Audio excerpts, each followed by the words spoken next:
Now the other day we talked about ionic compounds, and what we did is we looked at the writing of those chemical formulas, and what we're going to do today is we're going to talk about the naming of these ionic compounds. There are two types of ionic compounds, and the two types of ionic compounds are binary ionic compounds. Now again, when you look at that prefix bi just means two, and what it's going to be is it's an ionic compound that is composed of only two elements. Now these two elements, again, one is going to be a metal.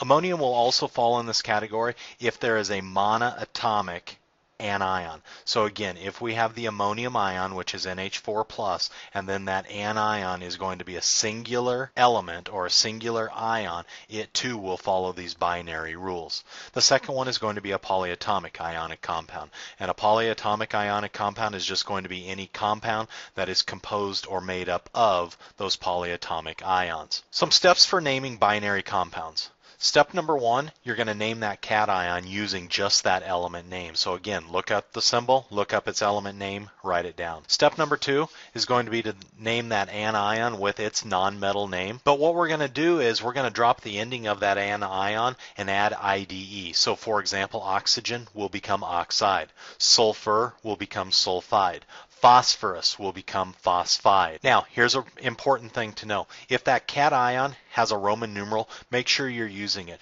Because again, if I'm using copper, is it copper 1 or is it copper 2? Is it iron 3 or is it iron 4? So again, make sure you are looking to see which specific element it is. If it has a Roman numeral, make sure you use it. Some examples. SRO. So if I go ahead and look at this one, SR. Well, looking it up on the periodic table, SR is just going to stand for strontium. So again, step number one is to write the element name for, so again, the rule is make sure that you write the element name for the cation. Okay, so SR strontium. O. O is O. So again, I'm going to go ahead and write oxygen down. This is step 2. And with it being step 2, we've got oxygen. Now, the next thing that you have to do is it says step 3, drop the ending. So again, I'm just going to go ahead and erase that there. And then what it says to do is it says change that to the IDE suffix. So strontium oxide.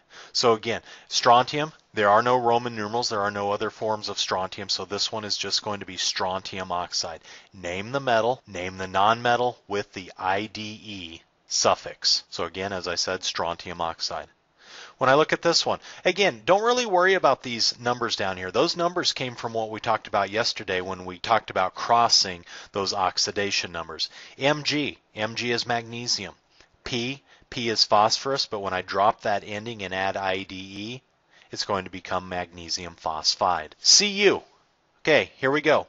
Copper. O, oxygen, but when we drop that ending, we change it to IDE, so we've got copper oxide.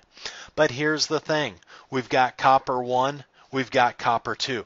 Now, just a real quick thing to kind of show you which form of copper it is. We again know that we write that positive ion first, but we're not sure which one it is. Oxygen, we know oxygen is always a 2- charge. But if you look down here, there is no 2. So something must have canceled that 2-, and the only thing that'll cancel a 2- is a 2+. The form of copper that has a 2+ charge is going to be copper 2. So this one is going to be copper 2 oxide. And the last one, again, notice 1, 2 elements, 1, 2 elements, 1, 2 elements. So again, those are your binaries. When I look here, I've got 3, but here's ammonium. NH4 is your ammonium ion. S is a singular monatomic anion, so this still follows the rules. Name the positive ion, NH4 ammonium. This is sulfur, drop that ending and change it to sulfide. So this one will be ammonium sulfide. What if you have a polyatomic compound? Well, these are the easiest rules. What you do is you just name each side. Name the cation, and number 2, name the anion. There are no name changes that go ahead and go with polyatomic ions or polyatomic compounds. So when I look here, here's that NH4, but when I look back here, I've got nitrogen and oxygen, so I have 2 other elements, so that means that we're going to name each side. So again, if I go ahead and do this one, NH4, there's my positive cation, so ammonium. And then when I look up, or if I know this one, NO2. So what I'm saying is here is my cation or group, here is my anion group, and when I look up NO2, NO2 is going to be nitrite. So this compound would be named ammonium nitrite. There it is, ammonium nitrite. Fe3, PO42. Well, when I look at this one, Fe is iron.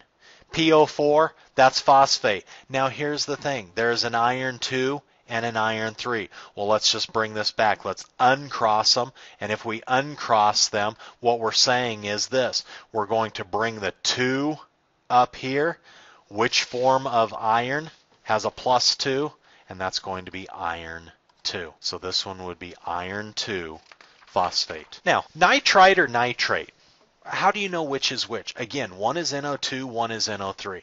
You know, my personal thought is it might be just as easy to memorize them. But if I can give you any hints to learn these, again, I will. I'm sure you've noticed that there are a lot of polyatomic ions that look the same, but they have a different number of oxygens. You know, again, I told you NO2, NO3. There's SO3, SO4. There's an IO3, there's an IO4. So again, there's lots of different oxygen atoms. And these are going to be called oxyanions. An oxyanion is just going to be a polyatomic ion that is composed of an element that is bonded to one or more oxygen atoms. So 8 is always going to go with the greater number of oxygens. Ite is always going to go with the least number of oxygens. So again, when I come up here and I look, nitrate, nitrite, as we said, 8 goes with the greatest number. So there's NO3 and there's NO2. So again, there's 2 oxygens here, so that gets the lesser of the 2 prefixes.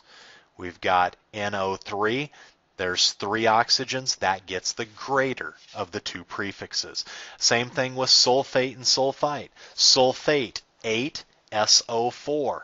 Sulfite, SO3. So again, 8 will go with the greater number of oxygens. What's with all the chlors? Okay, so the thing is, when you look here, there's a ClO, ClO2, ClO3, and ClO4. Well, we can go ahead and apply the first rule. 8 goes with the greater number, ite goes with less. But that still gives me 2 more. Well, instead of going suffixes there, then what we'll do is we'll change prefixes. So per is going to go with the greatest number of oxygens. Hypo is going to be a prefix that goes with the least. So when I look here, let's go ahead and put all 4 of them on here. So as I told you, we're going to go ahead and split the difference here. If we split the difference, here's the 2 middle ones. We'll go ahead and put the suffix ate and ite. So we'll go chlorite, chlorate. Chlorate will be the one with the greater of them, ClO3, ClO2.